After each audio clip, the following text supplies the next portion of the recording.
how it works. Rarely have we seen a person fail who has thoroughly followed our path. Those who do not recover are people who cannot or will not completely give themselves to this simple program, usually men and women who are constitutionally incapable of being honest with themselves. There are such unfortunates. They're not at fault. They seem to have been born that way. They are naturally incapable of grasping and developing a manner of living which demands rigorous honesty. Their chances are less than average. There are those, too, who suffer from grave emotional and mental disorders, but many of them do recover if they have the capacity to be honest. Our stories disclose in a general way what we used to be like, what happened, and what we are like now. If you have decided you want what we have and are willing to go to any lengths to get it, then you are ready to take certain steps. At some of them we balked. We thought we could find an easier, softer way, but we could not. With all the earnestness at our command, we beg of you to be fearless and thorough from the very start. Some of us have tried to hold on to our old ideas, and the result was nil until we let go. Absolutely. Remember that we deal with alcohol, cunning, baffling, and powerful. Without help, it is too much for us, but there is one who has all power. That one is God. May you find him now. Half measures availed us nothing. We stood at the turning point. We asked his protection and care with complete abandon. Here are the steps that we took, which are suggested as a program of recovery. 1. We admitted we were powerless over alcohol and that our lives had become unmanageable. 2. Came to believe that a power greater than ourselves could restore us to sanity. 3. Made a decision to turn our will and our lives over to the care of God as we understood him. 4.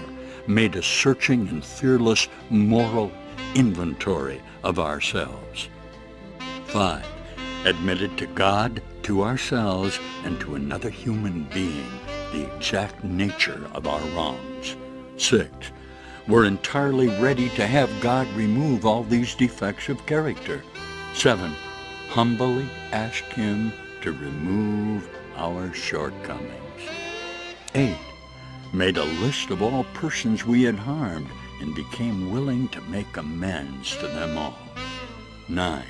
Made direct amends to such people whenever possible, except when to do so would injure them or others. 10. Continued to take personal inventory, and when we were wrong, promptly admitted it. 11. Sought through prayer and meditation to improve our conscious contact with God as we understood him, praying only for knowledge of his will for us and the power to carry that out.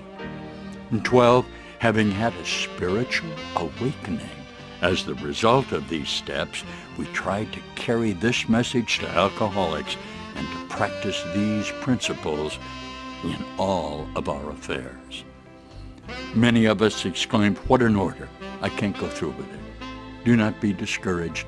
No one among us has been able to maintain anything like perfect adherence to these principles. We are not saints. The point is that we are willing to grow along spiritual lines. The principles we have set down are guides to progress. We claim spiritual progress rather than spiritual perfection.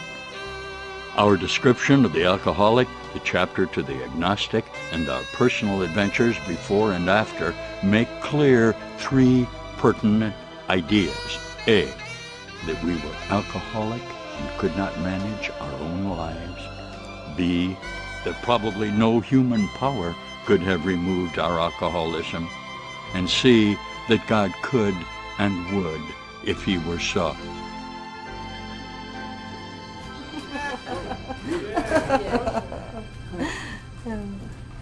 Good evening, everyone. My name is Maggie, and I'm a recovered alcoholic. Hi, Maggie. Welcome to the Saturday night meeting of Alcoholics Anonymous. Expect a miracle. I'm glad you're here. Okay.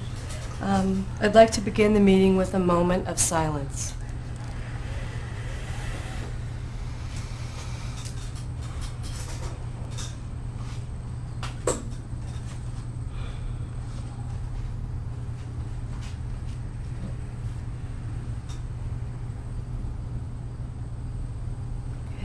And I've asked Michael to read the 24-hour book reading for the day.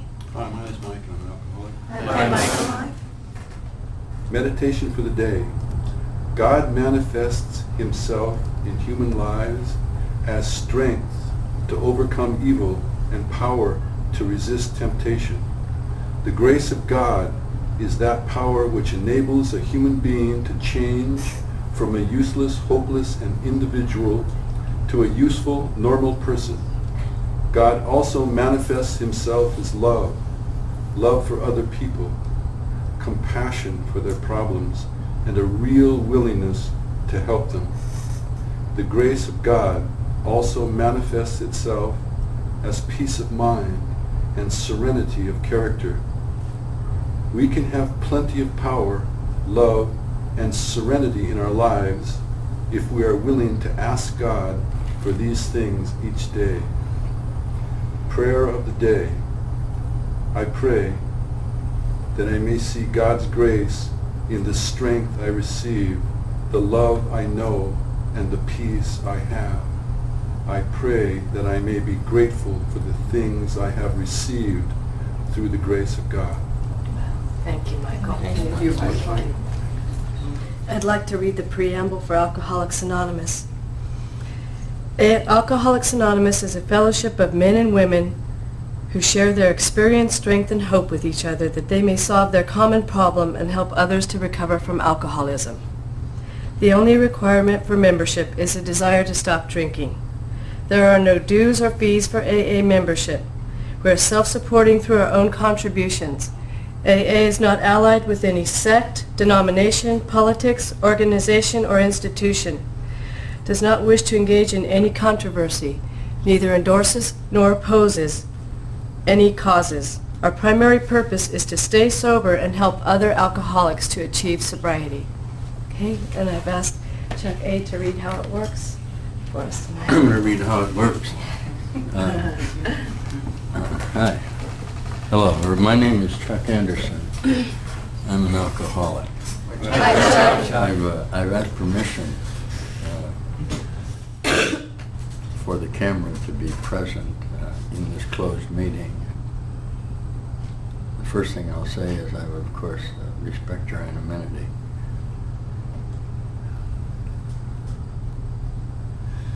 The feeling of a closed meeting of Alcoholics Anonymous is present in this place, and I can feel it. If you'll tolerate me for just a few moments, I've been around since early this morning. And, I put together a considerable number of 24 hours or whatever in the hell that means. I know it means this. I know it means that the feeling that I'm having right now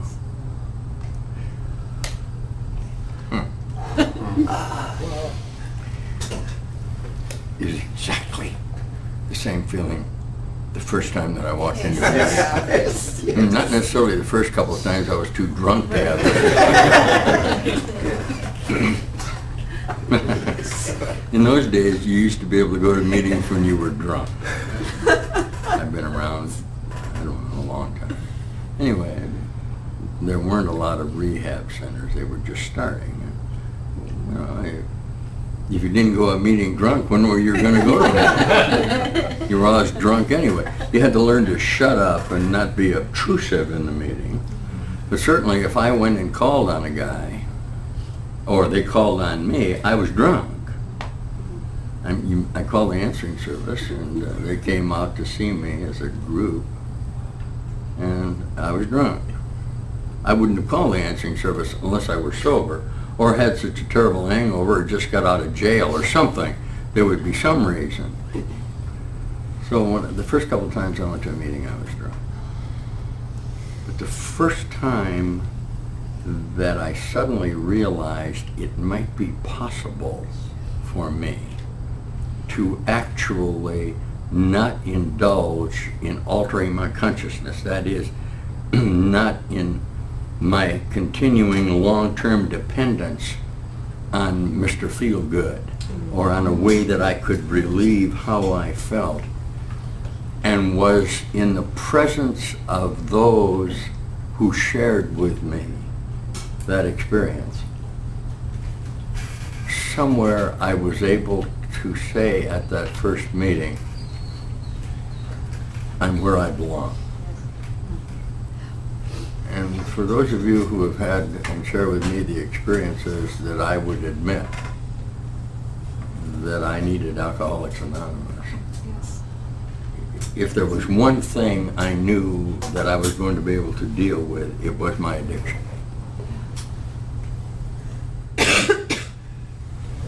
The idea that through the admission of my total inability to deal with my problem was the solution, is how I found this program. One of the reasons that I wanted to talk to you as beginners is, first of all, I feel of myself as a beginner.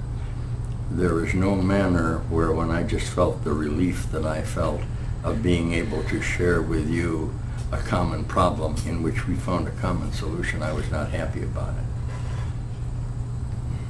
But I've been looking a little bit, and I don't want to digress from our necessity to look at each other in our association. But in the time that I have spent in the program, the Fellowship of Alcoholics Anonymous, I observed over a period of these many years continuing deterioration in the manner and method by which our sobriety has been achieved. And I intend to talk about it. And I may end up, with your permission, talking just a little bit about some of you there, I'm talking to you now, who find yourself incarcerated in a penal institution, where there are indications statistically that in this country, 80% of all the young men and women serving less than 10 years in institutions are there because of drug-related problems. Is that true? Yes. Yeah, more. Huh? More, I think. Even higher than that. Yeah. 102%. But I want to talk to the guys for a minute about it. And the reason maybe they'll let me talk to them is because, which is true of you guys, you can't con an alkie. Right.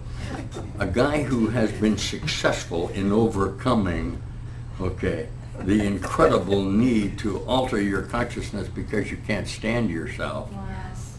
can understand perfectly well the dilemma being faced by young addicts who began at early ages to sedate themselves and have never actually faced the problem that everyone in this room finally addressed. And that was that their problem was the booze. Yeah. All right, I'm going to say this to you, and the counselor next to you is going to say, yes, I know, but. You listen to me, you guys. You have one problem, and this is how I got this program. I could give you every excuse under the sun for why I had to hit a cop and get locked up in jail. The fact of the matter was I was drunk. Right. Okay, or I can give you every excuse for why I couldn't remember what I had done when I woke up and my car was parked in the garage. I hung up my suit and I went to sleep and woke up and I had absolutely no recollection of it. So I struggled for a long time with what anyone in their right senses would have recognized immediately as unmanageability. Do you hear what I'm saying, Alkies? I know you share this. How do you measure unmanageability if you continue to function? How do you measure unmanageability out there in the street when your entire society is depending on the drug to justify the association, yet they're not in jail and you are? Now you'll use all, I'm talking to you there, you're going to use all the excuses that you are offered by the court, okay, for the crime that you committed for which you should be punished.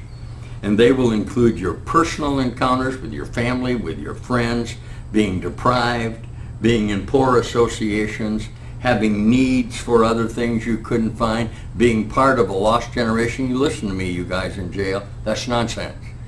You are there because you're an addict. You are there because you are powerless over the drug you have been using. No other reason. I don't want to listen to this con job about if that hadn't happened, I wouldn't be there. That's not how I got this. Okay. I didn't quit drinking because I got cirrhosis of the liver. I quit drinking because I couldn't manage my own life. Cirrhosis didn't stop me from drinking. I drank with cirrhosis. Do you ever hear of Atabrin? Not Atabrin, but Anabuse. Yes. Did you ever try it? Yes. Huh? Did you? If you take Anabuse, you can't drink. So what's your solution? Don't take it.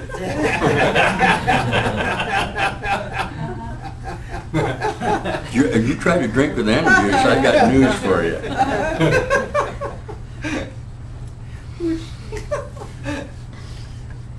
I'm digressing a little bit, but you guys, you listen to me. Everyone in this room knows that the fundamental teachings of the spiritual program of Alcoholics Anonymous says you have one problem. What is it, Michael? What's the solution? Don't drink. Don't drink. Thank you. Now, to a guy who was like I was, who literally lived to drink, Yes. and subsequently drank to live, or the idea that has no knowledge of what the world is like and is doing 5 years for drug abuse. He cannot not believe that his unmanageability can be attributed to the fact that he got caught and arrested and put in jail. Perhaps that is the case, but that is not the solution that I'm offering him, and I'm speaking from the experience of an addict. And you listen to me. Addicts, you're different. Half the guys in your gang are never going to go to jail because they do anything. Okay? Many of the associations who are over a period of many years I drank successfully with are still drinking successfully. I couldn't. That's how I got this. Say it, of course. Now, obviously this is what this says. This says that half measures are going to avail us nothing, and we must admit that we are powerless over the drug. And this goes back to a lot of letters we're getting from those who are incarcerated. You're in jail. And what brought it to my attention was a news program a couple days ago from a warden who would not approve a program of recovery in the jail. And the reason he would not approve it was very interesting. He said they're incarcerated, they can't drink anyway, why do they need the program? Shame on you, warden. Oh yeah, that's very common. As long as you're going to be in for 5 years, why give them a program? What that is a misrepresentation of exactly what the program of Alcoholics Anonymous is. The program of Alcoholics Anonymous is to teach you a new way of thinking, you that are in the present, to show you that there's a solution to the necessity for you to shoot up or consume drugs that has nothing at all to do with the actions that are out there, but your certainty that you don't want to do it anymore, and that through a spiritual determination, through the steps of this program, there is a solution, as unacceptable as the language may be to you. As your sponsor, I offer you this. My certainty that if you're incarcerated and you think you might be an addict, you are. Yes. Just as when anyone in the world questioned me about whether they were alcoholic, I was virtually certain that they were. there are very few people that really address the idea that they are alcoholic without hiding their need for a couple of doubles in the morning. So the solution that I've offered and been successful with is very simply my determination that I couldn't solve the problem. And I couldn't solve it because I'm an addict. And under all circumstances, given the opportunity, I would consume alcohol. Right. The idea that I could live my life, I'm talking to you in jail, for many of you I've really looked at it with me, the idea that I could live my life without the sedating effects of alcohol was impossible for me. Those of you who are in the jail, the idea that you would be able to go out and face the world, okay, without consuming or without redefining your problem through the use of drugs is very difficult for you. What I'd like to see happen, and with the help of the guys that are in this room, we intend to inaugurate programs where we can bring back the fundamental idea that the solution to your problem lies in turning your will and your life over to the care of God. That in no way implies that you have to have some sort of title for how that's going to turn out. I've seen many a guy, I'm talking to you in jail, who declared Jesus Christ to be their personal Savior and got thrown in jail 2 days later for being drunk. If that offends you, Christians, I'm sorry. I'm not dealing with the doctrine of Christianity through Jesus Christ.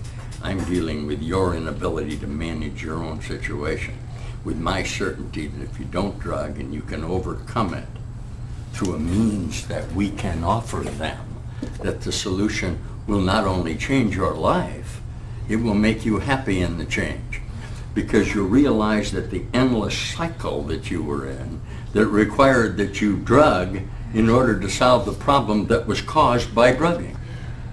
And it's an endless chain.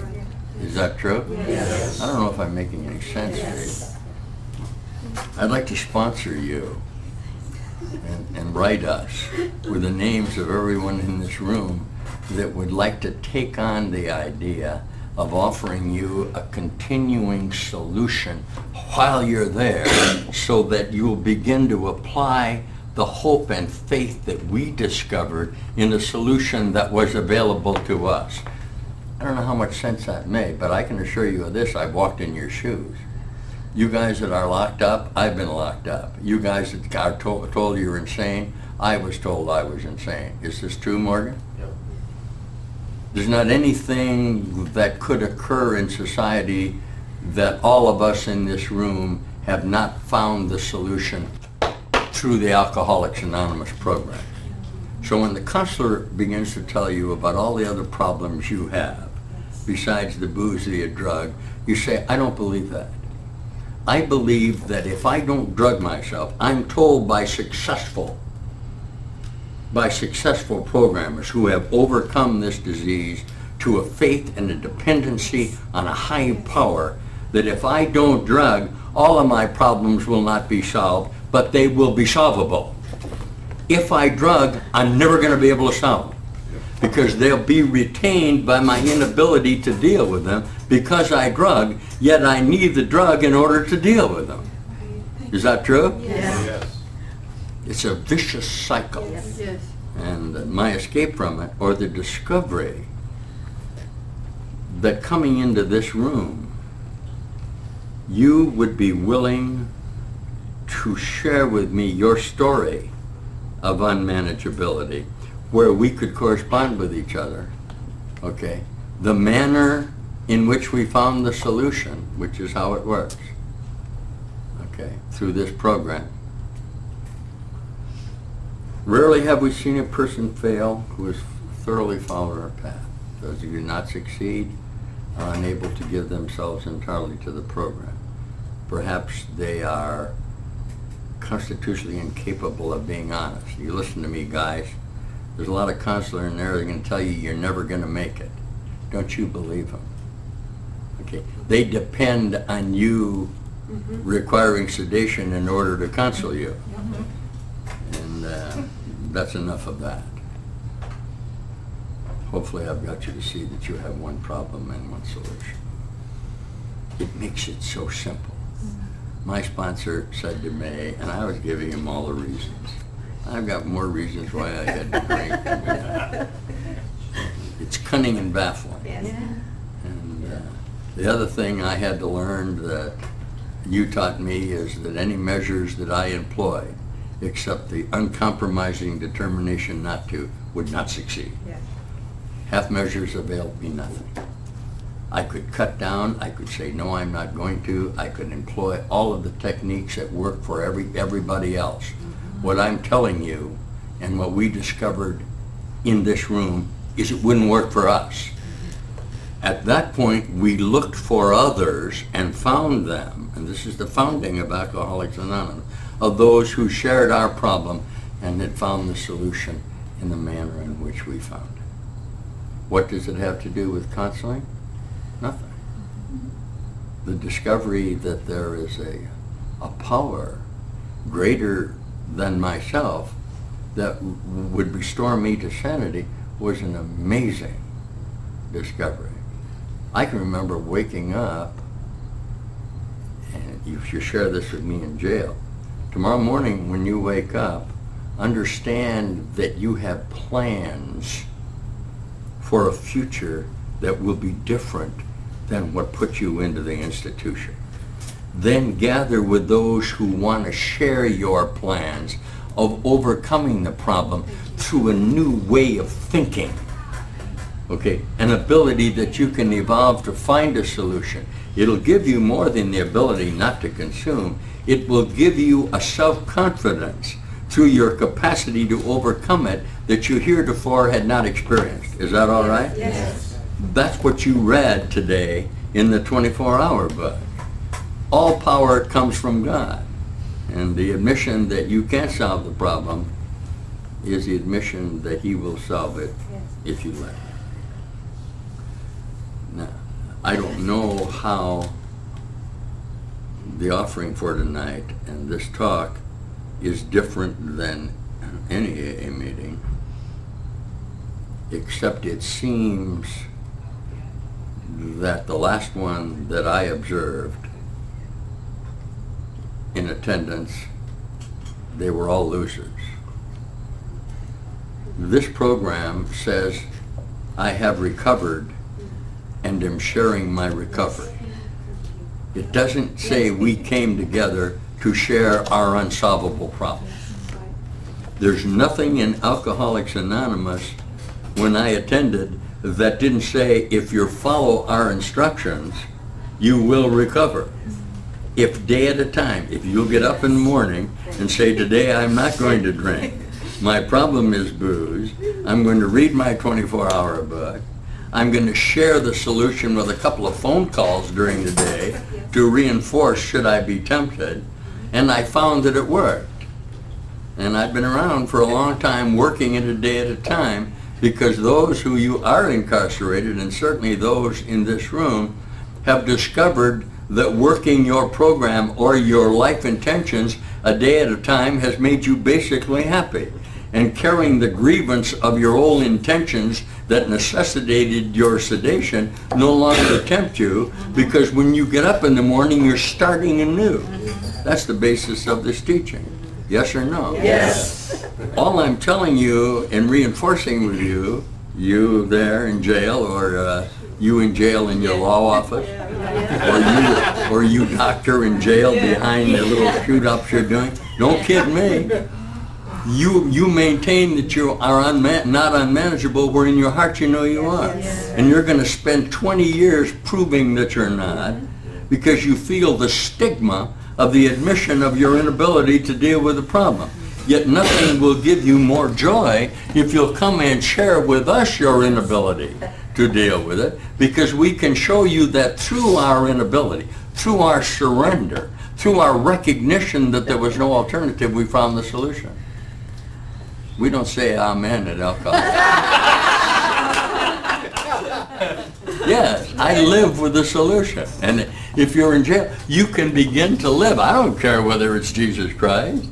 What it is a power that I could not, that is utilizable to me, that will relieve me of the necessity to consume alcohol or to drink. And you guys that are in jail, I know that the drug has a different effect on you, particularly if you become more unmanageable, than it has on the people in the gang with you. All the more reason why you must admit that you can't deal with it. That has nothing to do with how happy it made you. It has nothing to do with the relief it gave you. I'm aware of that. As a matter of fact, it gave you more relief than it does the other guy, because you needed more relief. Okay? I want you to see that admission, okay, that you can't get along without the drug will help you, and that we will help you in the certainty that there's a power greater than you that will restore you to sanity, and that the help of your determination when you are released to go out into the world with that security and seek out others, whether in penitentiaries or attending programs daily or weekly, with the certainty that they have found the solution, will make you indescribably happy. It's like a new lease on life. It's like a discovery that you never thought you could experience. It's like a realization that I know I can't do what I'm doing, yet I can't stop. I'm desperate. What am I going to do? This is your solution. Stop comparing yourself with the world. Compare yourself with us. We understand your problem. I understand your problem. Do you think that everybody in this room doesn't know when they needed a fix, they needed one? Huh? Do you think that we don't know that the counselor or the judge or whoever else is going to say, what's the matter with you, young man? Why is it that you need this? You need it because you're an addict. Okay? You're different than whatever you think normal is. In our minds, there's no such thing as normal. We are very certain that there is a power in this universe that will help us if we ask, and that the problems that we have been unable to deal with, that have caused us to seek solutions in drugs, can be well addressed and overcome by not using the drug. And if that's difficult for you to understand, keep going through the cycle, because everyone in this room knows that through this program they have found the solution. What does it require? An uncompromising admission that your life was not manageable. An uncompromising admission that something is fundamentally wrong with me. Okay. That I can't solve this problem. Okay.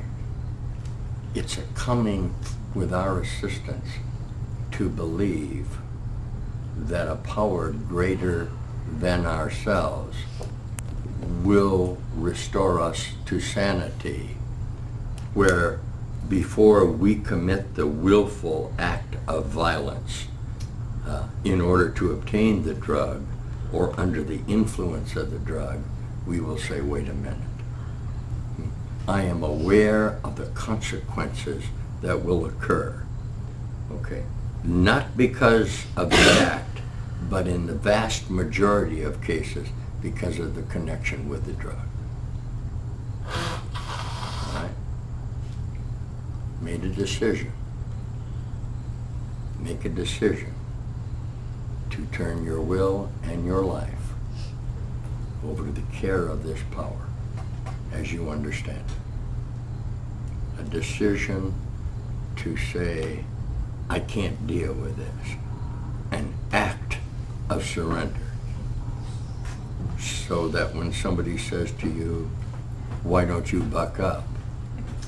No one in an AA meeting, a genuine 12-step meeting, will say to you, what's the matter with you? Why don't you buck up and deal with it?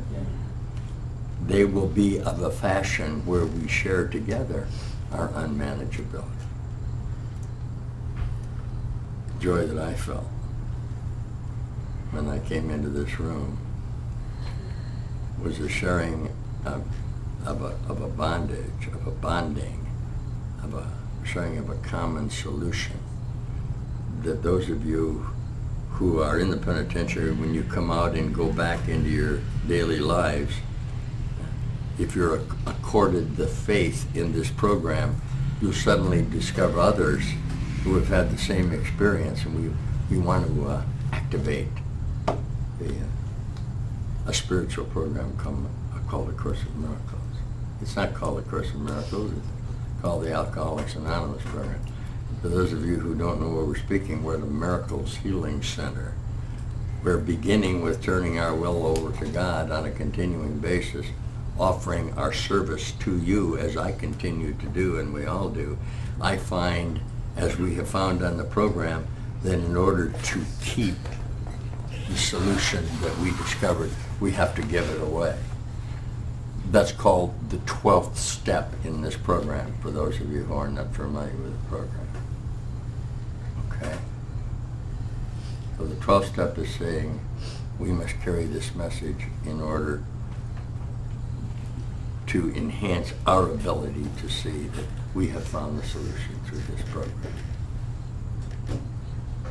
Now, the beginning of how it works, and this is all past tense, will include passages like, with all the earnestness at our command, we beg of you to be fearless and thorough from the very start.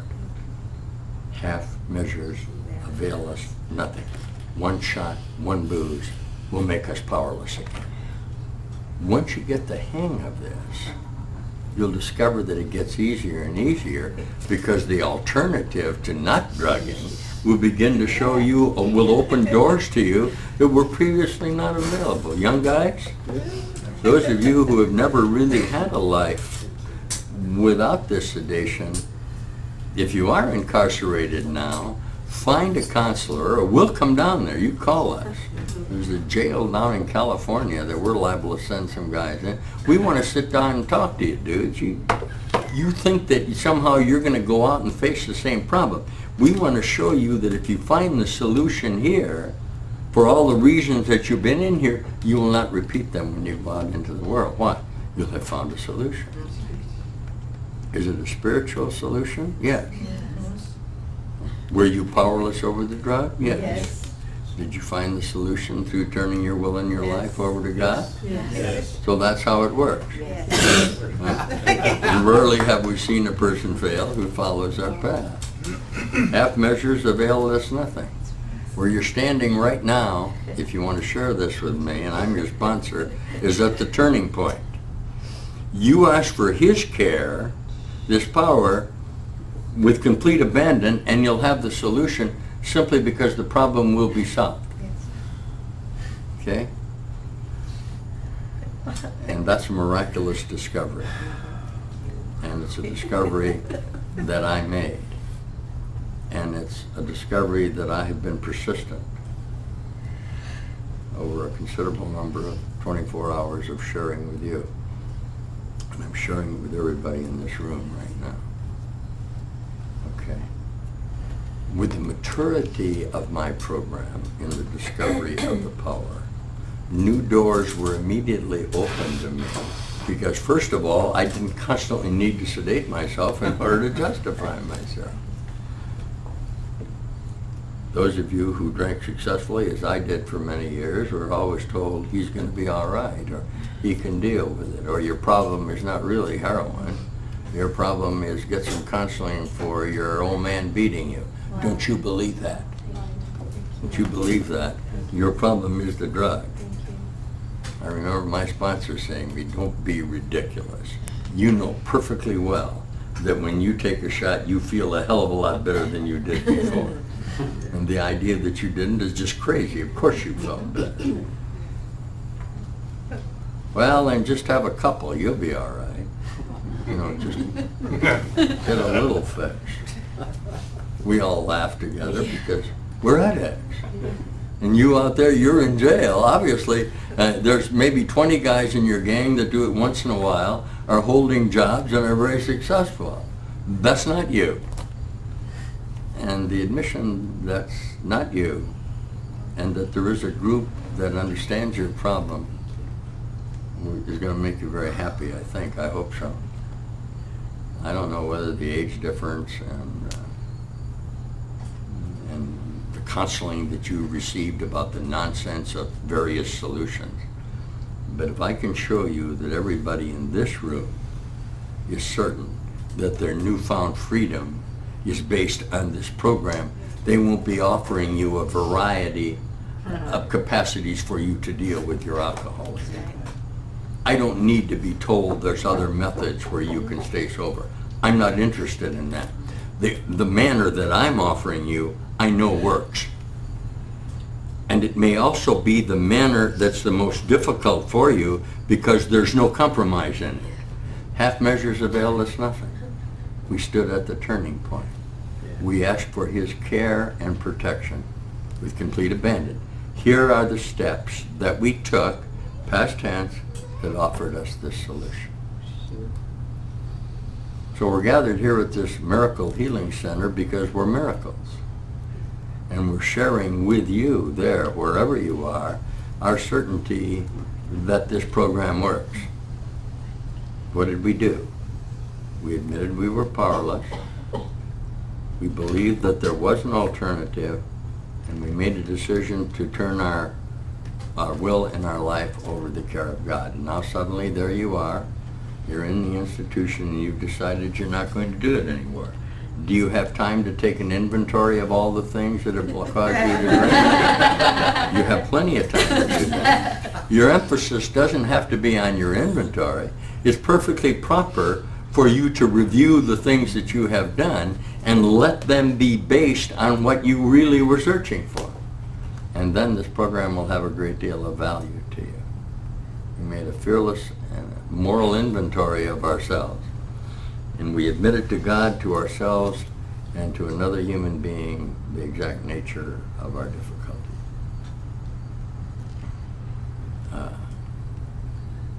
The idea that you could actually share with another human being and our Creator and yourself the fundamental problem you have in dealing with what the world has told you that you are and that you have accepted, that necessitated your need to drug as justification for what the world told you that you are, and the world is wrong. Young guys in there, the world is wrong about the situation that you find yourself in. The power of decision is in you. Initially, it's the confrontation with your inability to deal with the drug, very simply because your problem is the drug. That's what we share in this room. No matter what happened to us, half of us have been in jail. Half of us have lost our families. Many of us have gone through experiences that very much associate with yours. Our solution came from admitting we had one problem.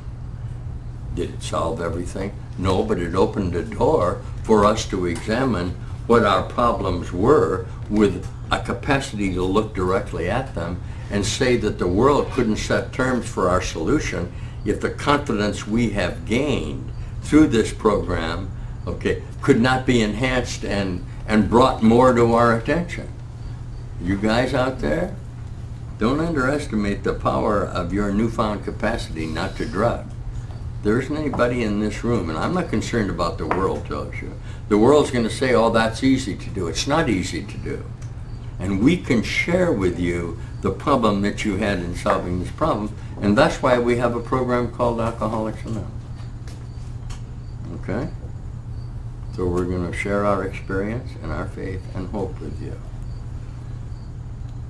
And wherever you are, watching or listening to this video, and we're directing it particularly to institutions, obviously anyone who is powerless over booze and hasn't admitted it has imprisoned himself in a hopeless situation that he does not admit to the world. And there's a lot of you that I'm looking at right now that intend to spend another 10 years dealing with a problem that you really can't solve. And it's going to constantly reduce your capacity to really address the true nature of what you can do. And that's too bad, because you are handicapped by your need to sedate yourself. Judge, doctor, lawyer, you can't fool us. We're a fellowship that gets together and admits in this inventory of what we did and the guilt that we feel. But we understand that through our newfound capacity, through our surrender to a power greater than ourselves, we have found the solution. These are the steps of the Alcoholics Anonymous program. And all of you, virtually all of you out there, are familiar with them. But I doubt very much if anyone has really told you that this works. All around you are evidences of the failure that it will. You listen to me. It works. It will work. And it's the only thing that will work for you. This program is the only thing that's going to work for you. Is that true for us in this room? Yes. Is that too uncompromising for some of you? Those of you who, I don't know how long you've been around or are sitting, well, there's probably another way that I could have found it. That's pure bullshit. Yes.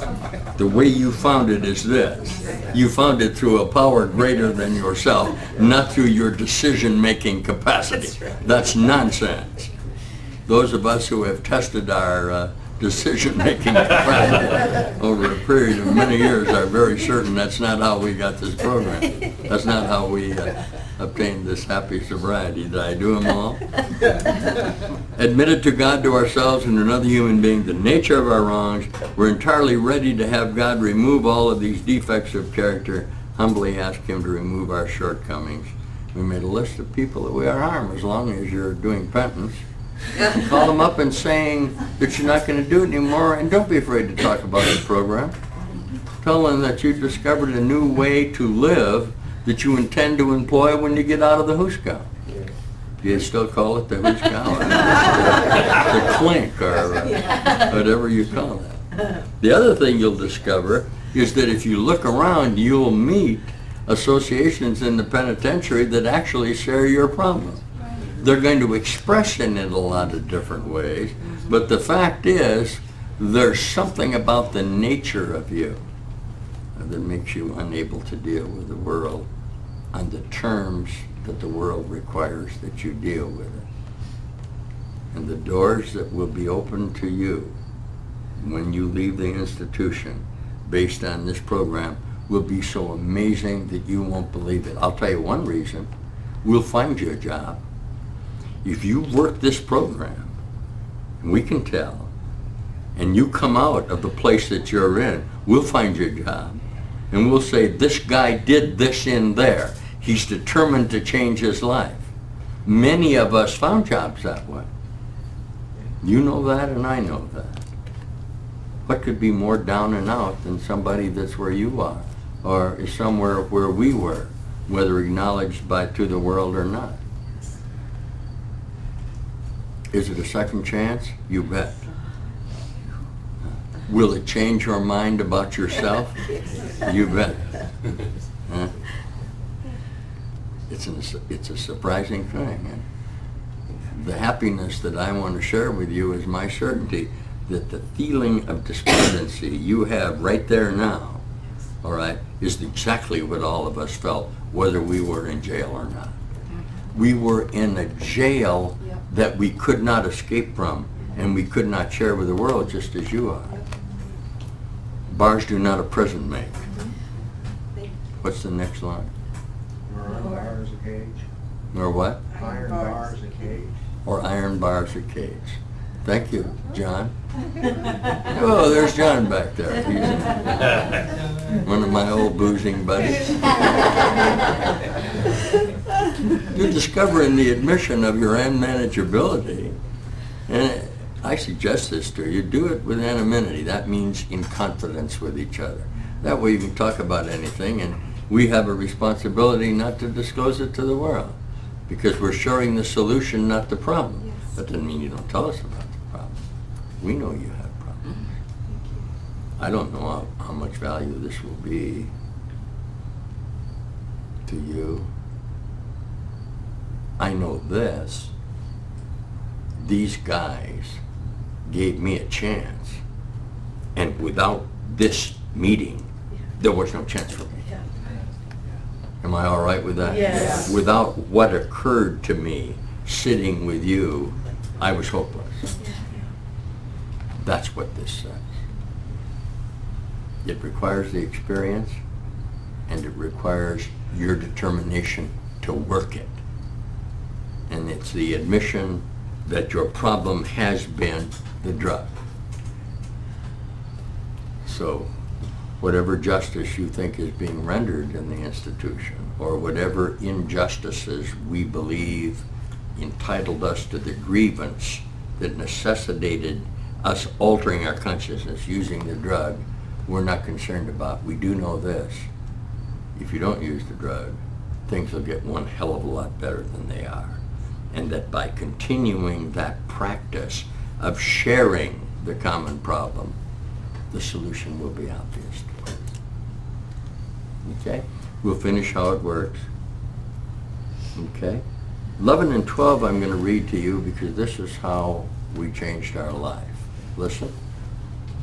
Sought through prayer and meditation to improve our conscious contact with God as we understood Him, praying only for knowledge of His will for us and the power to carry it out.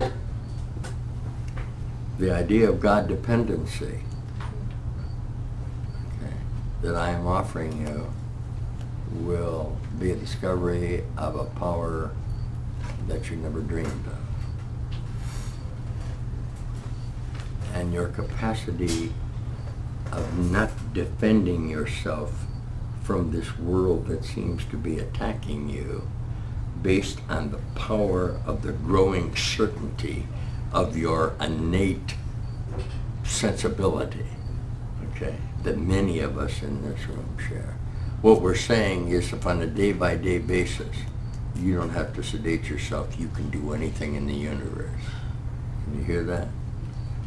The recovery that you experience through the power of God will open doors and make available to you dreams of careers, plans that you made that were dashed by the simple inability of being able to perform them, always based on the excuses that you use to keep yourself in a condition of a gratification of your need for the drug. So everyone in this room, and on this video, there's going to be a little place where the counselors, if they want to, or those of you who are gathering to share this solution, to write to us. We will have available ex-cons, which we all are. Are you all ex-cons? All of us are basically ex-cons. We were locked in that vicious cycle of the drug. I promise you will be available to you. And we'll offer you the love that we want you to accept from us, in our certainty that through our love, by the solution of the problem, we need to help you in order to work our programs. Can you understand that? We want to help you, because the more we can serve and give, the more certain we can be that we are rendering a service that will help us realize a continuation of the discovery that we have made. Number 12, Having had a spiritual awakening as a result of these steps, we tried to carry this message to alcoholics and to practice these principles in all our affairs. I don't know what a spiritual awakening is, but everyone that I know who is happy without the need to drug will connect it to a spiritual experience. I don't know what it means to be able to white knuckle it out. I don't know what it means to say, I'm determined not to drink and I'm going to use the power of my own mind not to do it. First of all, because I couldn't do it. And second, had I been able to do it, I would have remained unhappy for the rest of my life, because I was being denied what I had to have my enjoyment. So what was required of me is that I change my mind about what I really want it to be. Is this all right? Yes. It's so fundamental, sometimes I forget what we're actually sharing here. Out there, I don't know what you think of this old guy sitting here, but I've been doing this a very long time. And I want to show you that sitting next to you is very likely somebody that's going to say, why don't we give this a try? Look at it as a workshop. Look at it out there as an idea of something that you can practice while you're in there. Will you be tested by it when you come out? Of course. Of course, you're going to be tested immediately by it. But the support when you come out will be there, won't it? Yes. We're going to help them. Most of the programs that I'm speaking of are already in place. But the point of the association of the drug with incarceration has become so big that it needs to be addressed. Is this so? Yes. So, you there? You tell the warden you want to start a program with Alcoholics Anonymous. You want to meet with those that share the problem. And if he tells you you don't need the program because you're going to be there for 5 years, you tell him to call me. There's going to be a number. You listen to me. There's going to be a number appears on the board. All he wants to assure that you're going to end up back in prison again. He doesn't want to have to, he knows that when you go out there, you're going to have to finally face the same problem that's going to bring you right back to him. I don't know how prevalent that is with institutions. I doubt that it's prevalent. I guess to a human it might make sense. Why do you need the program when you can't drink anyway? All that means as soon as you get out, you go back to what you were doing. We want to change your mind now, and we will. All right? Many of us exclaim, what an order. I can't go through with it. Don't be discouraged. No one here has ever been able remotely to make an entire application to this. We claim spiritual progress, not spiritual perfection. That means I knew this morning that I was not going to take a drug. I could make that decision today, and I knew that it would work. Okay. Tonight, when I go to bed, I'll say thank you. And I'll say thank you because when in my desperation I asked for help, I got it. And it was you. It wasn't some mysterious anecdote that I could take. It wasn't some magic formula, okay, that was going to relieve my intense necessity to drug. It came about through sharing the single problem and the single solution. Thank you for listening to me. They will just finish the steps. We're not saints. The point is we're willing to grow along spiritual lines. The principles we have set down are guides to progress. We claim spiritual progress rather than spiritual perfection. Our description of alcoholics, a chapter to the agnostics, whatever you thought God was doesn't concern us. Make 3 things very clear. 1, we're alcoholic and could not manage our own lives, that probably no human power could relieve our alcoholism, and that God could and would if he were sought. Does it say found? It says sought. It says if you really want the solution and you seek it, the solution will be available to you. I want to thank you for listening to me on this video. The idea that you're being allowed to see it is an indication that somewhere, if you believe and share with us the idea of miracles, if you let this be a miracle for you at this time and in this place, it'll open up a whole new door for you. You trust us with this. Okay. We walked in your shoes. Oh, whatever that means. We know what you're going through. We want to help. We have a program that has worked for millions of us. Okay? And it always hasn't worked out in front. It's worked by you forming a gang of those who have found the solution through coming together in the privacy. Most of us on the program consider ourselves to be a gang of some sort. And when you meet somebody else out in the world who you know has shared the solution to your problem, you smile and you nod at each other with no need at all to acknowledge to the world the solution that you found. That's a gang.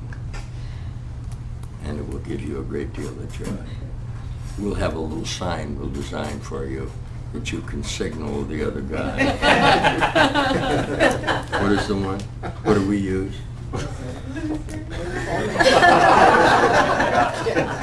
I've run into them in the time that I've been on, I run into them everywhere. I can sense by what they say a lot of times. Are you that way? Thank you for sharing this meeting with me and your tolerance for my need to present this, particularly to those who are incarcerated. This is a program of recovery that has given us a great deal of newfound faith, okay, in what we have found. I'm going to open up the camera for just a moment to anyone that would like to sit in this chair who might have something to say to somebody that's in jail. How many of you have been in jail? Okay. How many knew what you were in jail for?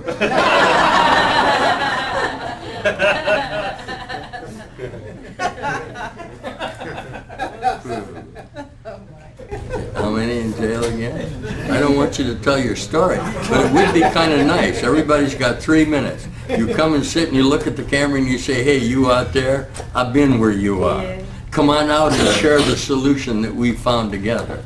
Okay, you want to do it? You're up. 3 minutes. Someone time me. Paul, alcoholic addict. I came to AA 11 and a half years ago, and sober 11 and a half years.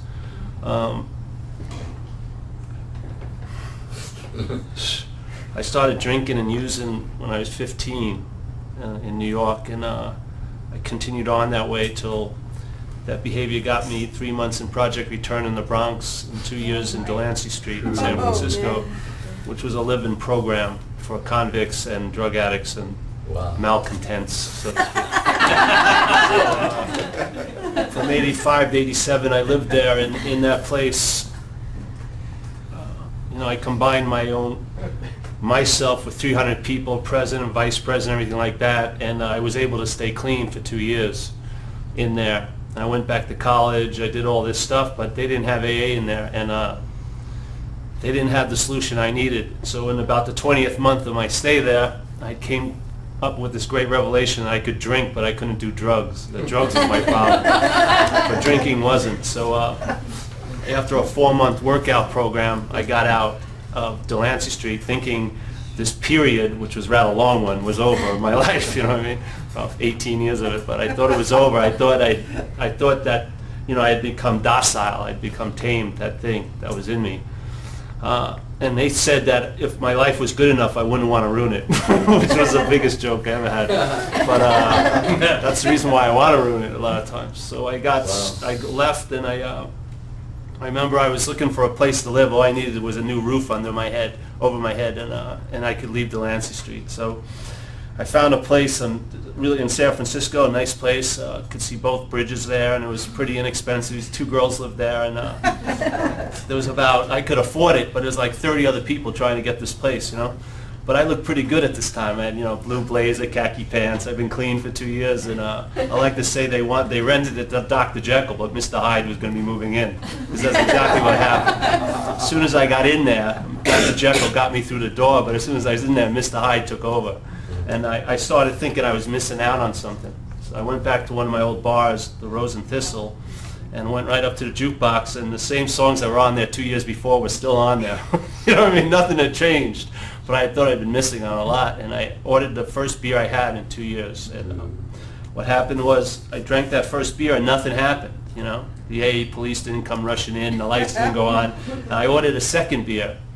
What happened is halfway through that second beer wasn't enough, and I wanted more, and my idea of more was cocaine. And this is what I learned there. As soon as, when I'm sober, heroin and coke are really far away from me, but if I have a beer, the next thing I'm going to decide is to get high, and that's what happened. And I went on a 10-month run from that night on.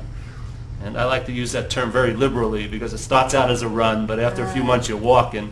After about 7 months you're crawling, and the 10th month you're being dragged right back to that place.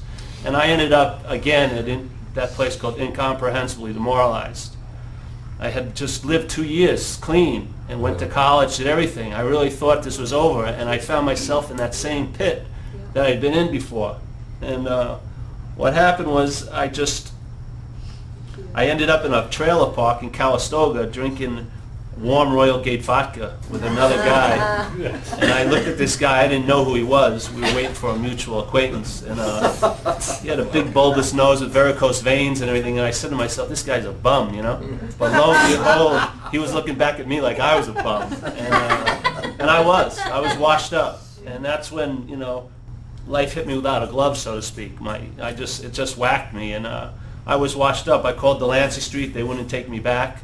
And I called up a woman, and she drove all the way up to the city, from the city, and all the way down to the city. I kept trying to talk her into buying a 6-pack of Talls, a half a gram of Coke, and some dirty magazines, But she wouldn't have anything to do with that. And she took me to my first AA meeting, March 21st, 1988. And I've been sober ever since. And the only reason why I went to that meeting was I didn't want to be on the street that night.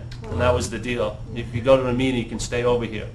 And that's why I did it. But it doesn't matter what happened or how you got here. It's what happens when you get here.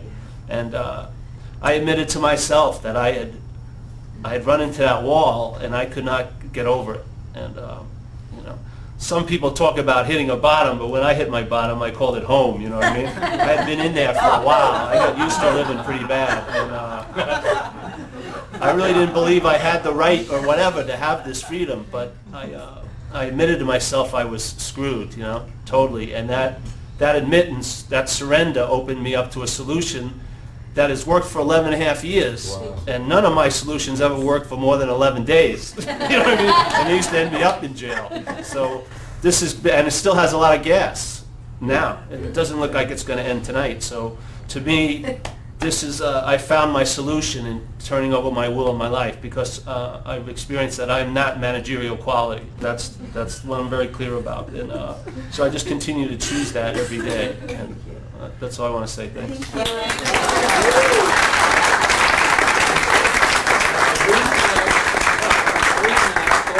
Go sit there. Somebody that's been in somewhere. Will we said in jail? Who else wants to just give me a quick? Come on, get up. We're on camera here. Go on then. There we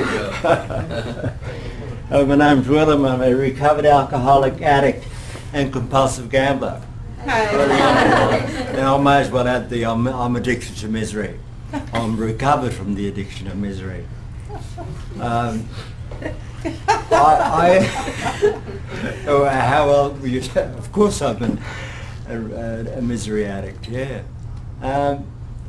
I got into rehab through drinking with another guy in a panel beating shop, and there was thinners available there with this, which is you can actually drink if you're desperate. The guy that I was drinking with would always leave his bottle when he went to the toilet, and every time he'd go to the toilet, of course, I would drink the bottle, and I'll get back to how I got there. I'm a recovered compulsive gambler as well, and near this panel beating workshop was the sisters of something or other, a Catholic sect of nuns that used to pray for people. And I went there and I asked them to pray for me. And they said, well, what's wrong? And I said, well, I drink too much.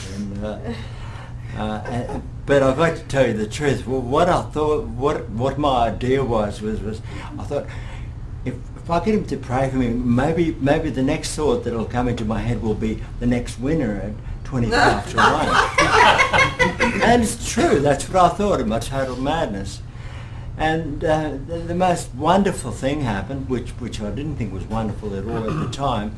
2 days later, I found myself in a rehab. So, you know, I'd asked for help, and I got the help. Thank you. And there you are. And you know, now I'm here.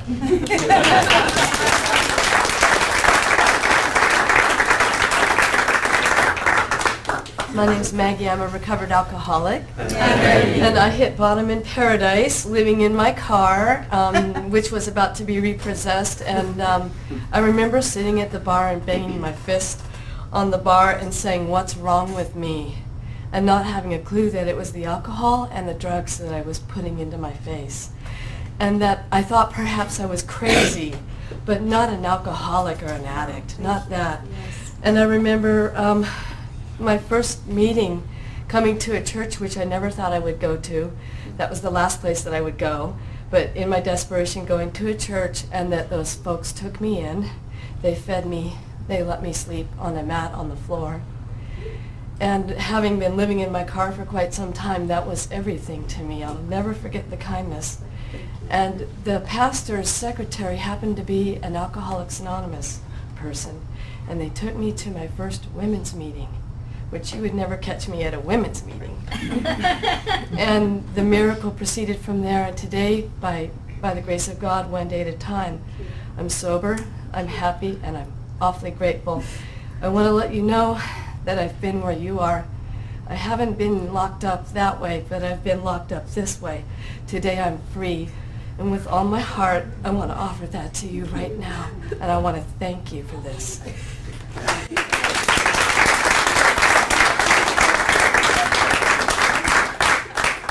Hi, my name's Mike, and I'm an alcoholic.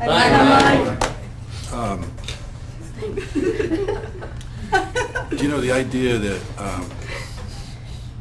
that I'm an alcoholic and different from those who can drink normally is big.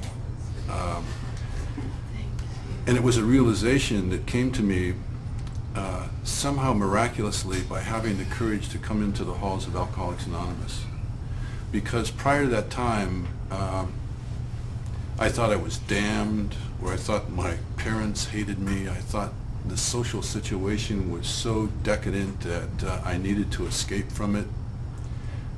Everything that I did in terms of using a mind-altering substance had to do with an escape from fear, the energy of fear. So I'm addicted to an escape of fear. I'm a fear-based thing. I don't know how to process in my mind energy in a normal capacity. I don't know how to use it in a way that would be other than fearful. I want to run from myself. I could blame that, I could blame that on anything. I could blame that on everything conceivable and have. I've used all the power that God has given me on heaven and earth to rationalize and justify my necessity to escape. And all I'm escaping is myself. And so when I grew up in my gang, everybody drank. and there were 20 of us that drank together, and there were 18 of us that are still drinking, and 2 of us are alcoholics. Something about me makes me an alcoholic, makes me an addict, makes me compulsive and obsessive to use and escape my own self. My own self. Listen to me. I'm saying to me, escape my own self. There's no justification and rationale anymore for me because I've been granted a miracle in my life, which is to accept the responsibility for my own life.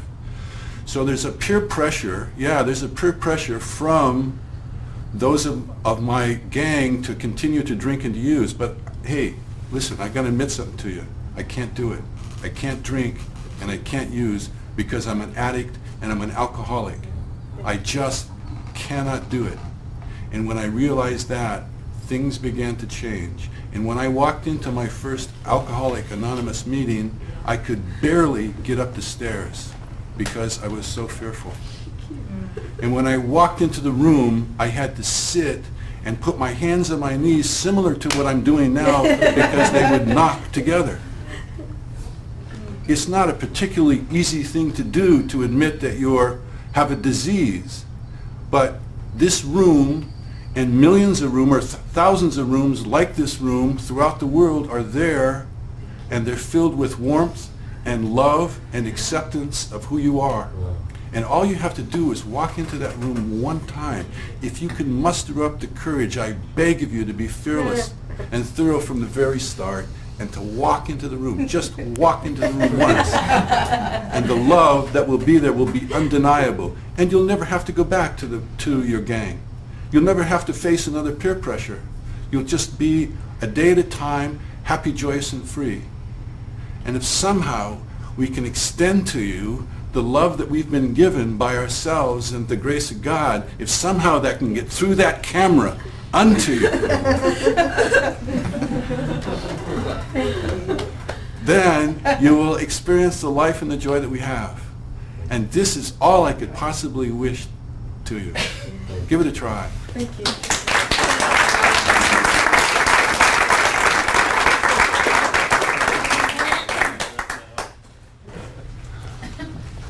Good evening, everyone. My name's Fred. I'm an alcoholic. Pleasure to be here for a moment in time. When Chuck was speaking, I was saying, shit, I didn't get arrested that much, and then I started counting the times and started remembering, oh shit, that one, Greg and the California deal, the Mexico deal, you know, we're crazy. Okay? I could stop drinking, but I couldn't stop for long. I tried for about 26, 28 years, really 35 years. And I just couldn't do it. I couldn't stop drinking until I came in Alcoholics Anonymous at age 50. Alcoholics Anonymous gave me back my life. I agree with what Michael said about being a fearaholic, alcoholic. I think that's the basis of a lot of it, the human condition. But I wouldn't know that if I didn't get sober. Alcoholics Anonymous just gave me a life. I heard it last night, second to none. Yeah. Second to none. No compromise here. Cut the bullshit. Come into the rooms, we'll help you. There's nothing but love there. Unconditional love at a men's meeting. When you experience that, 60 guys just saying, yeah, we'll help you. If you cut, just be serious, make the commitment, we'll help you with anything that you want. We'll pick you up, we'll give you rides, talk to you before and after the meeting, go on commitments. It was the best part, you know, guys come into this program and they want to feel like they did that first time they came into the rooms. The first time I came to the rooms, I was scared. I said, holy shit, what the hell am I getting into? The first 2 weeks I was in a daytime sort of a counseling thing. They said, you got to go to 3 meetings a week, and I did. I kept that commitment. First AA meeting I went to, I won't get into that, but I was really discouraged the first 3. But by the time I did the 6th meeting, I heard somebody speak who had what I wanted. I wanted what he had. And he eventually became my sponsor, and he saved my life. I never had a drink after that. If you were here now in these rooms, You'll never have to drink again. So please come.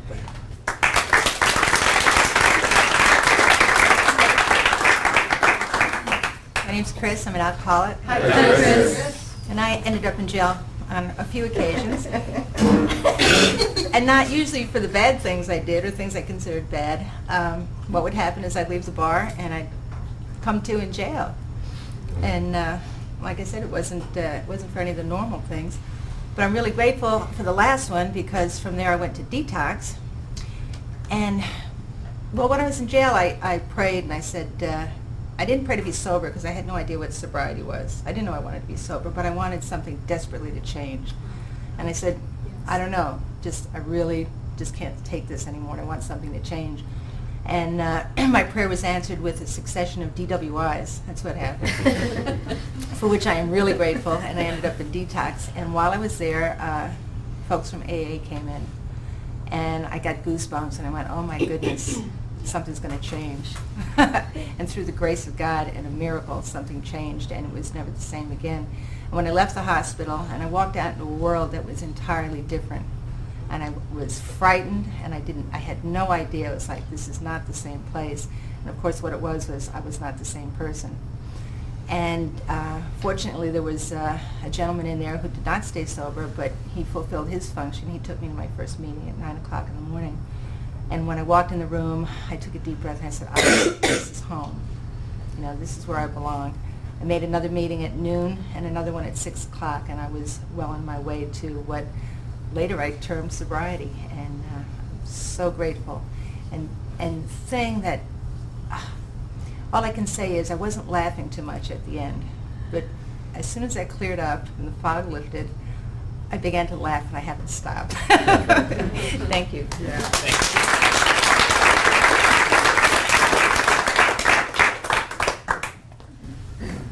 My name's Rick. I'm an alcoholic. Hi. You know, I was listening to Chuck talk about unmanageability.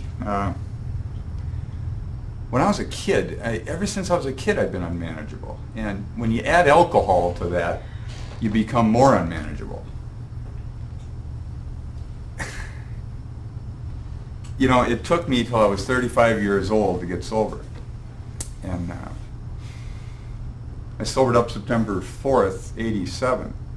So I just had my 12th year.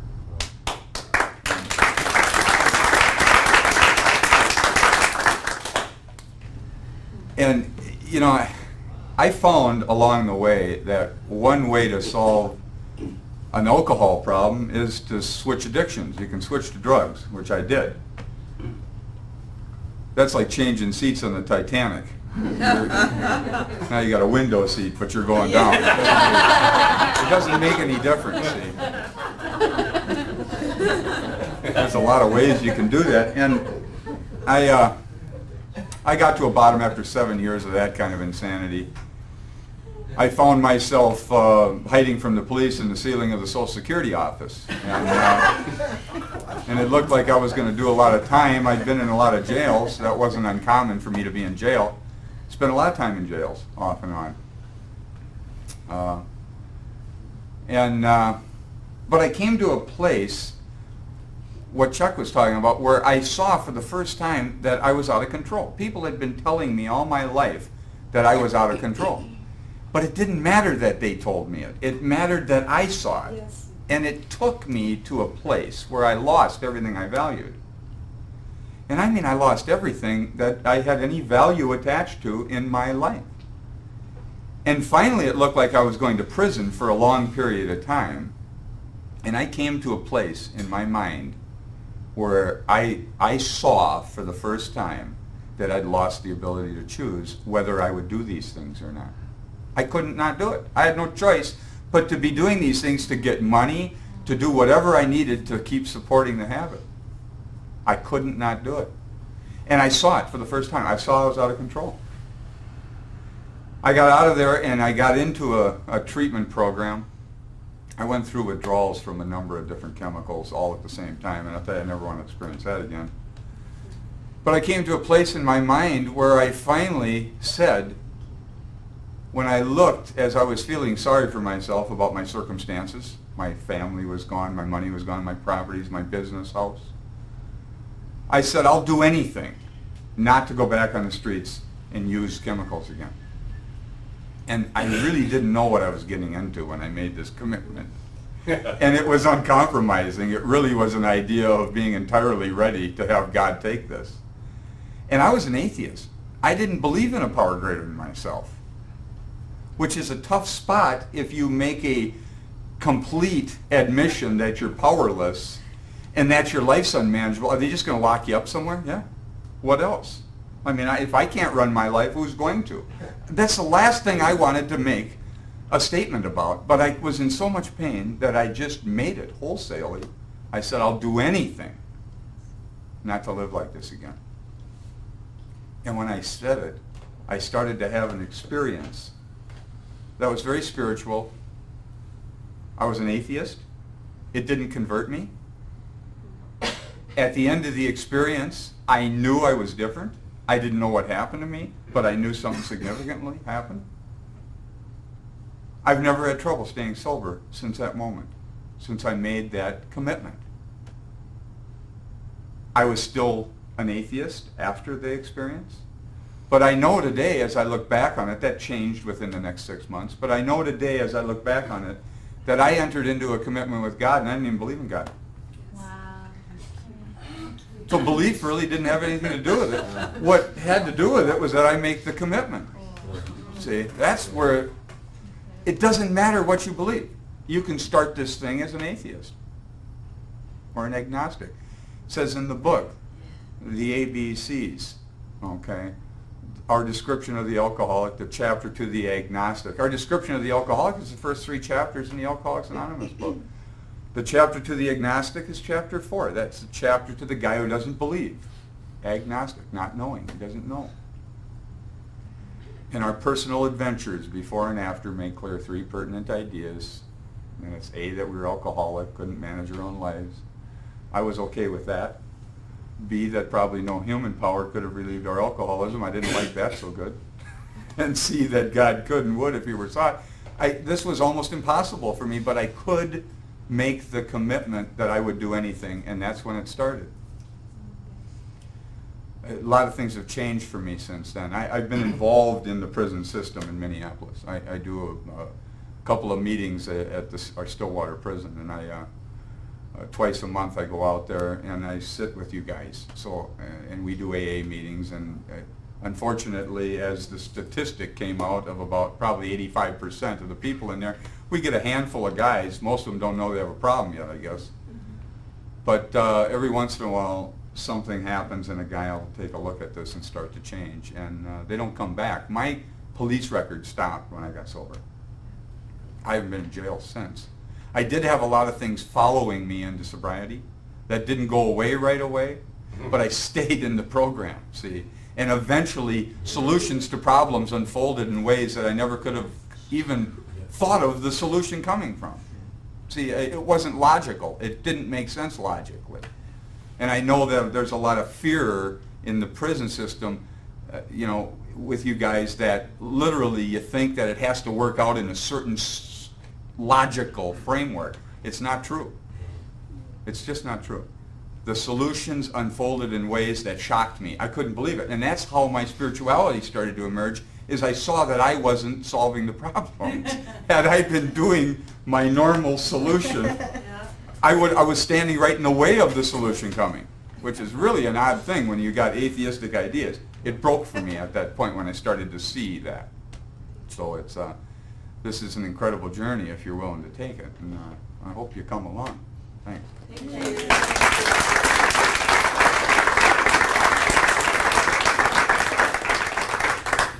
Hi, I'm a recovered alcoholic. My name is Paul. Hi, Paul. And all I've got to say is if you're sick and tired of being sick and tired, join us. We have a solution. It works. And, thank God for God's grace. It doesn't require my qualifications.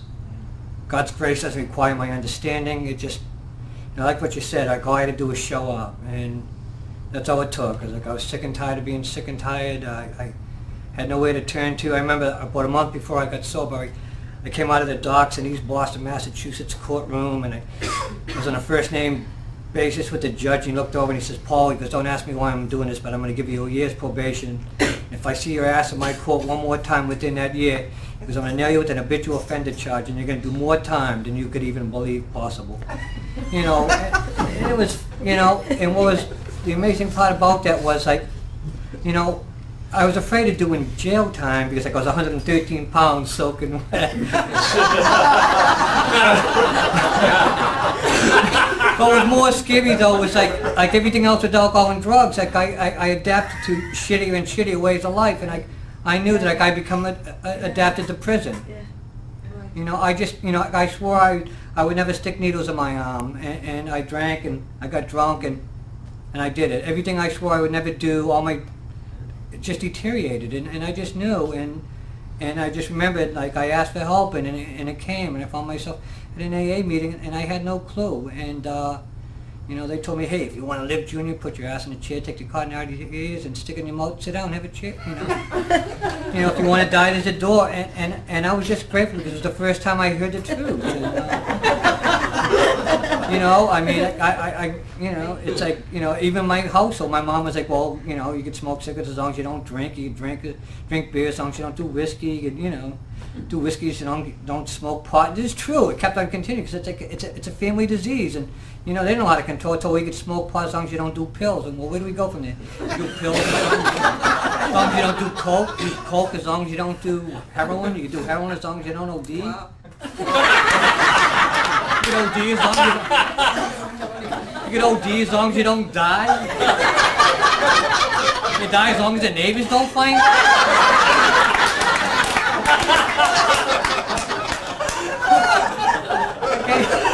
And I came to AA, and you know, it was incredible. It's like an adjustable monkey wrench. It'll fit any size knot. I'm just grateful. I mean, look at this.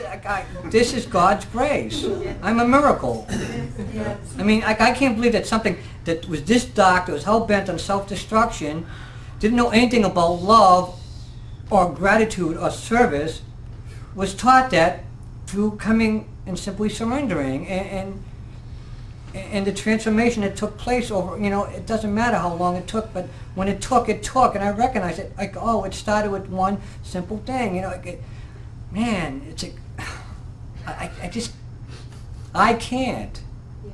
We can. You know, and it's like, you know, I used to, like, man, the gratitude in my heart that, like, I think about, you know, just incredible, the gift. You know, like I used to have like my little expressions that, like, you know, thank God for AA and thank AA for God, you know. Because like, you know, I mean, like I wasn't like I wish I was an atheist, but I'm a recovering Catholic. You know? Which is, I mean, no offense to the Catholics. No offense to the Catholic, but like, you know, I mean, it's just incredible, you know. And I learned the true meaning of God, and it wasn't about a mediator, and it wasn't about an establishment. It came from the heart. It came to a singleness of purpose, and that's what I learned in here. Like single focus, you know, life is life, and I'm just incredible, you know. I've come to know Jesus in my heart and my mind, which is incredible, you know. And I'll end with the parable. It's one of my favorite parables. And if Jesus is around, I'm sure he'd tell a parable like this. It's a story about there's a grateful hunchback and a grieving gimp, and they lived together. And the grateful hunchback was always happy. He was just happy and joyous to be alive, and the grieving gimp was just angry at life. He had a bum leg. Everything stunk and it sucked. And so one day the grateful hunchback took a walk just to be in communion with God. And he was walking down the street, and Satan jumps from behind and, you know, a crate, and says, "Give me all your money." And hunchback says, "Well, I'm sorry, sir, I have no money." And Satan says, "Well, give me all your jewelry." And the humble hunchback says, "Well, I'm sorry, I have no jewelry." And Satan says, "Well, what do you got?" And he says, "Well, all I have is this hunchback." And Satan says, "Give it to me." Hunchback goes, "Wow."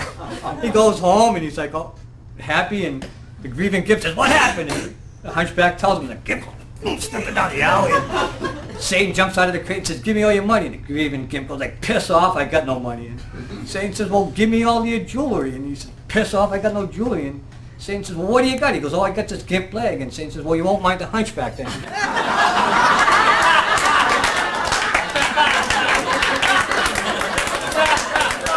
I guess the moral of my story would be a grateful heart is always open for a miracle. You know, when the grieving gimp gets more than he bargained for. You know what the incredible part about it is, like, which one do you want to choose to be? You know, and that's what the incredible is, like, they're both me. And I learned in the program, it's like, I've done this to myself. And if I just sit still and let go and let God, you know, and that's the gratitude. Thank you. I love you.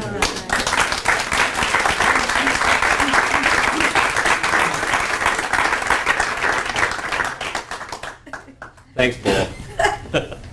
Hi, my name's Michael, and I'm an alcoholic. In about 2 weeks, I'm going to have 6 months sobriety. Hey. First time in 25 years. I'm grateful.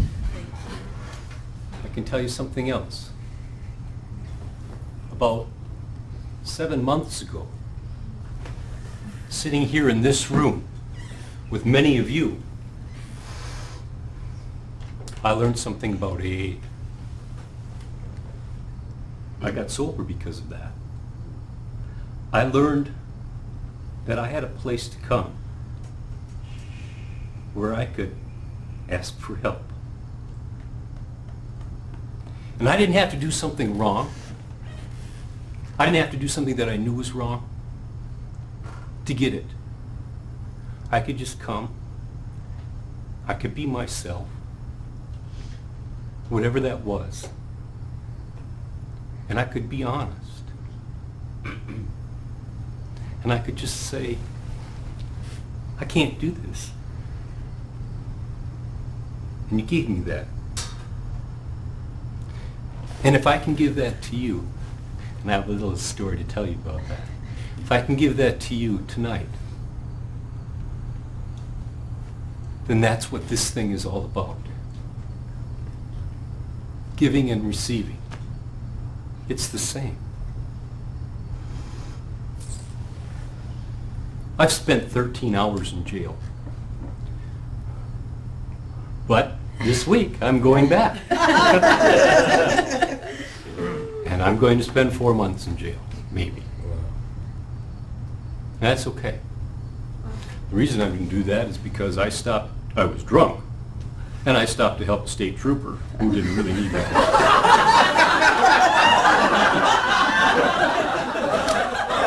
Go figure. And I'm grateful for that, SOB, because I'm here. And you know, I'm not supposed to be here. Actually, I'm really supposed to be in jail. And I didn't realize it until Chuck said he walked in and sat down and he felt something. Yes. Well, I felt it tonight too, and I know why I'm here tonight, so that I can tell you that with just 6 months sobriety, I'm happy. And I'm happy because this program works. And it can work for me, it can work for everyone that's here, and it certainly can work for you. So, come and join us.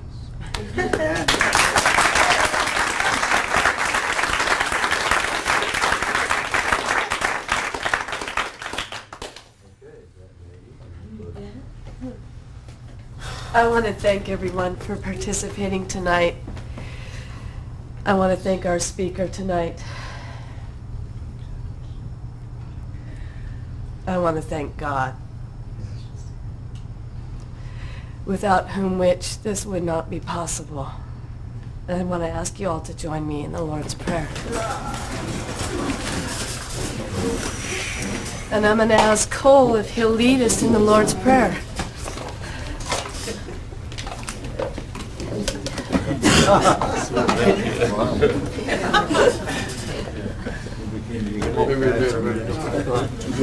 Get moving.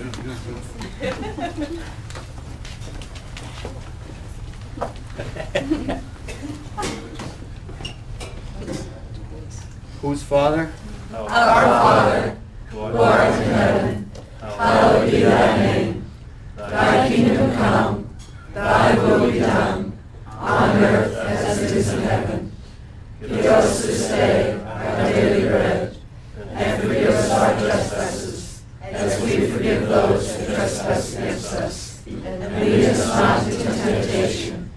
but deliver us from evil. For thine is